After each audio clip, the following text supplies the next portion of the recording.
Sitting in my 7th grade English class and hearing the news that we were being under attack was a devastating day for us all to live. My English teacher tried her best to keep her composure, but we all knew that we were in for a world of worry just by the look on her face, which shook the entire classroom. The attack that I'm talking about is the September 11th attack in 2001. On that day, 19 militant Al-Qaeda members hijacked 4 planes because they were planning a suicide attack on the United States. Each plane had a designated area that they were supposed to strike. 2 planes hit the Twin Towers of the World Trade Center. 1 plane hit the Pentagon, and the last plane crashed in a field in Pennsylvania. At approximately 8:45 a.m., the first plane struck the north side of the World Trade Center, hitting the 80th story of the 110-story building. 18 minutes after that, the second plane struck the south side, hitting the 60th floor. By 10:30 a.m., both towers collapsed. At the time of the collapse, there was only 6 survivors, leaving almost 10,000 people seriously injured. At 9:45 a.m., the third plane struck the Pentagon. The U.S. Department of Defense portion of the building collapsed because there was a huge explosion due to the jet fuel in the plane. 125 military people died that day, along with the 64 passengers on the airplane. At 10:10, the fourth plane crashed in a field in Pennsylvania. It was said that 4 people tried to fight off the hijackers, which caused the crash. The target for that plane is still unknown. Due to this event, many things have changed in America. Matthew Green mentioned that the deportation has doubled since 9/11, which is a massive increase. Muslims are looked at differently.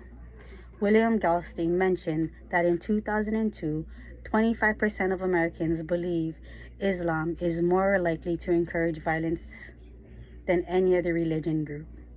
Today in America, that number increased to 50% of Americans. The U.S. Patriot Act was started, which prioritized national security and defense at the expense of civil liberties. Airports changed the security procedures. Before, you could just go to the airport half an hour before your flight, walk in, check in, and get on your plane. Now, you can't even walk through the airport without taking off your shoes and your socks and walking through the metal detectors. Before, you could walk with a lighter, no problem. Nowadays, you can't even have this when you board a plane because they're afraid of terroristic acts. Also, box cutters or anything that looks like a weapon. A box cutter, it's so small and you would never think that someone would get hurt by using this. But this is the same exact weapon that the militants used the day of the attack. You can't even use this. Anything that looks or can be considered a weapon is banned from the airlines. There's so much things that have changed. The Muslims are having a hard time traveling because of security protocols now. They are looked at differently.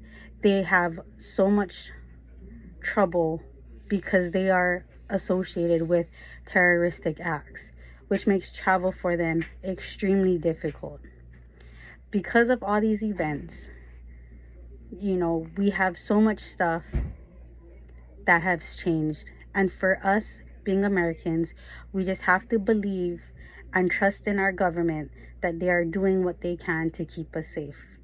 Yes, going to the airport may be a little harder now, but it's worth it to get to your flight or your destination safe and alive with no threats. It's sad for the Muslims because they lose out, because they are associated with terrorism, which makes traveling hard, like I mentioned before.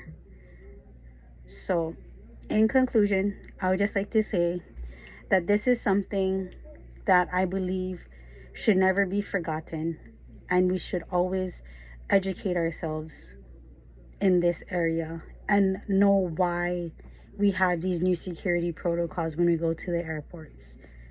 It may be a hassle, but they're just there to save our lives.